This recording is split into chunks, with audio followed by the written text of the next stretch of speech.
Today, we are going to break down one of the biggest, most shocking corporate scandals in modern history, the absolute implosion of Enron. We're going to look at how a giant of American business literally vanished into thin air. And we're going to ask a really important question. What happens when the people who are supposed to be the watchdogs just completely fail at their job? Take a look at this number, $90.75. Back in August of 2000, that was the price of a single share of Enron stock. And listen, this wasn't just a number on a screen. It was a symbol of incredible power, of unstoppable success. If you worked for Enron, if you invested in Enron, you felt like you were on top of the world. Now look at this, 26 cents. A little over a year later, that's what that same share was worth. It's just an almost unbelievable catastrophic collapse that didn't just hurt investors, it wiped out entire life savings. So how on earth does this happen? How does a giant like that fall so far, so incredibly fast? All right, so here's how we're going to tackle this. First, we need to get a handle on just how massive Enron was before it all went wrong. Then we'll dive right into the heart of the deception, the so-called accounting magic tricks they used to invent profits out of thin air. After that, we got to ask, where were the auditors in all this? Then we'll watch the whole house of cards come tumbling down. And finally, we'll look at the legacy, the rules that were literally written in response to this disaster to try and make sure it never happens again. Okay, let's get into it. Part 1, a corporate giant collapses. You see, to really feel the shockwave this thing sent through the financial world, you have to understand that Enron wasn't just some company. It was an institution.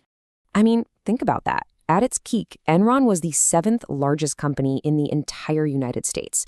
This wasn't some risky tech startup. This was a blue-chip company, the kind of name that's supposed to mean stability, safety, and guaranteed profits. And that's exactly what made its collapse so mind-blowing. So you have to wonder, what was actually happening behind the scenes? Well, the secret to Enron's incredible, seemingly unstoppable growth, it wasn't real business. It was all an illusion, built on a series of incredibly complex and, as it turns out, totally fraudulent accounting schemes. They were designed to fool literally everyone. Okay, so the first big trick up their sleeve was something called mark-to-market accounting. Now, this method isn't always illegal, but the way Enron used it was just pure deception. Basically, it allowed them to count all their chickens decades before any of them hatched. This quote about the lottery, it just nails it, right? Normal accounting is like, you win the lottery, you cash the check, then you spend the money. What Enron was doing was like saying, hey, I bought a lottery ticket, so I'm going to go ahead and spend all the money I expect to win right now. It created this massive, dangerous gap between the profits on paper and the actual cash coming in the door. And here's what that looks like in the real world. The normal way, the accrual method, you record profits as you actually earn them. It's slow, it's steady, it's real. But the Enron way, oh man. They'd sign a 20-year contract, run some numbers, and bam, they'd book $100 million in profit on day one. To Wall Street, it looked like they were printing money. So here's where it crosses the line from just being aggressive to being flat-out fraud. First, the financial models they used to guess future profits were just absurdly optimistic.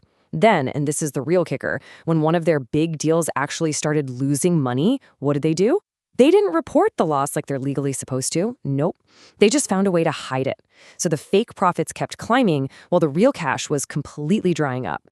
And how did they hide all that debt and all those failing projects? Well, that leads us to their second big magic trick, something called special purpose entities, or SPEs. Think of these as financial black holes. They were basically fake shell companies that Enron set up for one reason, to be a dumping ground for all their toxic debt and junk assets. By selling the bad stuff to these SPEs, it all just disappeared from Enron's mean books. To the public, Enron looked pristine. Okay, now you might be thinking, hold on, this sounds incredibly shady. Don't companies have auditors? Isn't someone supposed to check their math? And you're right, they are.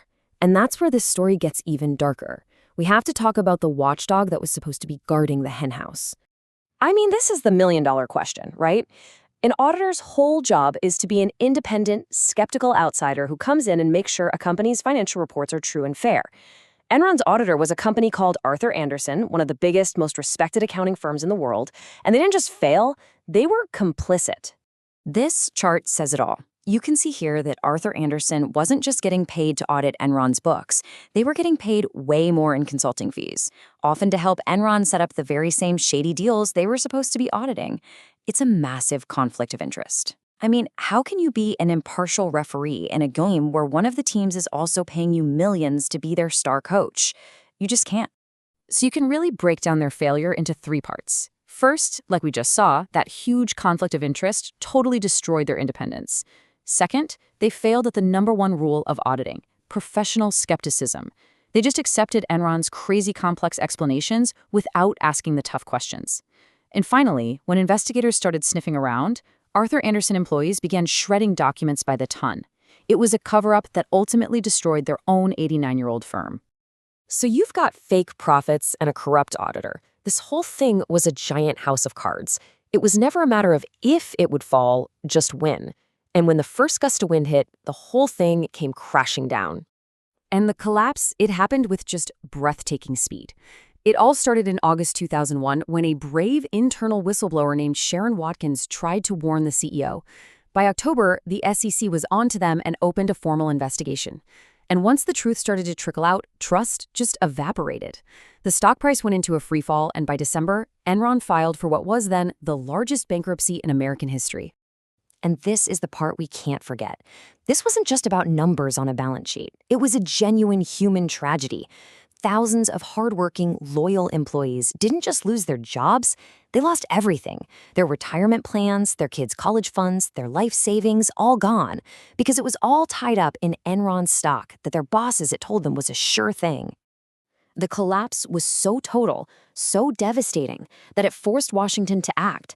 It led to the biggest overhaul of American business regulations since the Great Depression, a huge piece of legislation with one clear goal: to make sure something like Enron could never, ever happen again.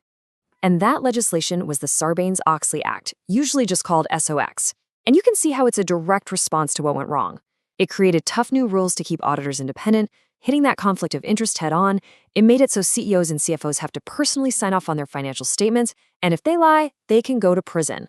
And it forces companies to have strong internal controls to track their money, which the auditors have to double-check. At the end of the day, the whole Enron story really boils down to this one simple but really powerful idea. An audit isn't just a boring paperwork exercise. It's supposed to be the bridge of trust that connects a company to all of us, to investors, to employees, to the public. It's what lets us believe that the numbers we're seeing are real. And Enron is the ultimate cautionary tale of what happens when that bridge is intentionally blown up.